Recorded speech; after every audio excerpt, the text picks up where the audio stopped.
भगवान जगन्नाथ और कर्माबाई की कथा। हर भक्त भगवान को अपना सर्वस्व अर्पित करने को तैयार रहता है। हम और आप ऐसे कई मंदिरों को जानते हैं जहां भक्त खुले हाथों से भगवान के चरणों में लाखों करोड़ों रुपए अर्पित करते हैं। लेकिन क्या आपने कभी ऐसा सोचा है कि सनातन धर्म के 4 धामों में से एक जगन्नाथपुरी में भगवान जगन्नाथ को खिचड़ी का ही भोग क्यों लगाया जाता है? यहाँ भगवान जगन्नाथ को तो 56 भोग भी तो लगाए जा सकते थे, लेकिन खिचड़ी क्यों? नहीं पता? इस वीडियो को पूरा देख लीजिए, आपको आपके इन सवालों का जवाब मिल जाएगा। क्योंकि आज हम इस वीडियो में आपको जगन्नाथ से जुड़ी वो कथा बताने वाले हैं जिसके बाद उन्हें प्रतिदिन खिचड़ी का भोग लगाया जाने लगा। क्या है भगवान जगन्नाथ को खिचड़ी का भोग लगाने की वजह?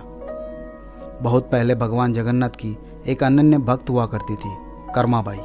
कर्माबाई एक वृद्ध महिला थी, लेकिन वह हर रोज भगवान जगन्नाथ को भोग लगाना कभी नहीं भूलती थी। एक बार कर्माबाई की इच्छा हुई कि भगवान जगन्नाथ को अपने हाथों से कुछ बनाकर भोग लगाया जाए, लेकिन उन्हें मन में शंका थी कि क्या भगवान को यह पसंद आएगा या नहीं। ऐसे में उन्होंने अपने मन की इच्छा भगवान को बताई। कर्माबाई की इच्छा सुनकर भगवान जगन्नाथ स्वयं उनके घर आ गए और कर्माबाई से कहा कि उन्हें बहुत तेज भूख लगी है और वे उन्हें कुछ बनाकर खिलाए। कर्माबाई ने झटपट अपनी बनने वाली चीज़ खिचड़ी बनाई। भगवान जगन्नाथ को खिचड़ी परोसकर उन्हें पंखा झेलने लगी। भगवान जगन्नाथ ने बड़े चाव से खिचड़ी खाई और कर्माबाई से कहा कि उन्हें खिचड़ी बहुत पसंद आई और अब वे रोज कर्माबाई के यहाँ खिचड़ी खाने आया करेंगे। कर्माबाई प्रभु की बात सुनकर बेहद प्रसन्न हुई। फिर यह कर्माबाई की दिनचर्या का हिस्सा हो गया। वे रोज सुबह उठती और सबसे पहले भगवान के लिए खिचड़ी बनाती थी। भगवान आते, खिचड़ी खाते और कपाट खुलने से पहले पहले मंदिर वापस चले जाते। एक दिन कर्माबाई जब सुबह सुबह खिचड़ी बना रही थी, तब उसके दरवाजे पर एक महात्मा आए और उन्होंने कर्माबाई को बिना स्नान किए और बिना रसोई साफ किए खाना बनाते देखा, तो उसे समझाया कि ऐसा करना गलत है।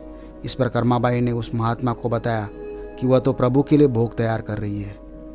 इस पर उस महात्मा ने उन्हें कहा कि फिर तो कर्माबाई को और भी साफ सफाई और नियमों का पालन कर भोजन तैयार करना चाहिए। कर्माबाई के मन में महात्मा की बातें घर कर गई। अगले दिन जब भगवान जगन्नाथ आए तो उन्हें खिचड़ी खाने के लिए इंतजार करना पड़ा, क्योंकि कर्माबाई स्नान करके और रसोई की साफ सफाई करने में व्यस्त हो गई थी। उधर मंदिर के कपाट खुलने का समय हो चला था।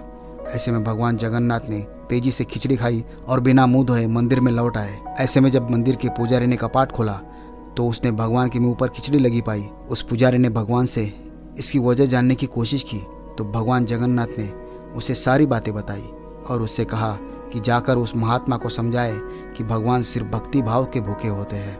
जब महात्मा को यह बात पता चली तो उसे अपने किए का बहुत अफसोस हुआ और वे भागे भागे कर्माबाई के पास पहुंचे। महात्मा ने कर्माबाई से माफ़ी मांगी और उनसे कहा कि वे जैसे भी भगवान को भोग लगाना चाहती है वैसे ही भगवान को भोग लगाए। उन्होंने आगे कर्माबाई से कहा कि आस्था और श्रद्धा से बढ़कर भगवान को कुछ नहीं चाहिए होता है। एक दिन जब पुजारी ने मंदिर का कपाट खोला तो उसने देखा कि भगवान जगन्नाथ की आंखों से आंसू बह रहे हैं। उसने भगवान से इसकी वजह पूछी तो भगवान जगन्नाथ ने बताया कि कर्माबाई का देहांत हो गया है और उन्हें माँ और उनके हाथों से बनी स्नेह से भरपूर खिचड़ी की याद आ रही है। तब पुजारी ने भगवान से कहा कि अब वे उनके लिए रोज़ खिचड़ी बनाएंगे और भगवान को कभी भी माँ की कमी महसूस नहीं होने देंगे। इसके बाद से भगवान जगन्नाथ के लिए हर रोज़ खिचड़ी बनाई जाती है और उन्हें इसका भोग लगाया जाने लगा। अगर जानकारी अच्छी लगी होगी तो वीडियो को लाइक कीजिए और चैनल को सब्सक्राइब कीजिए। धन्यवाद दोस्तों।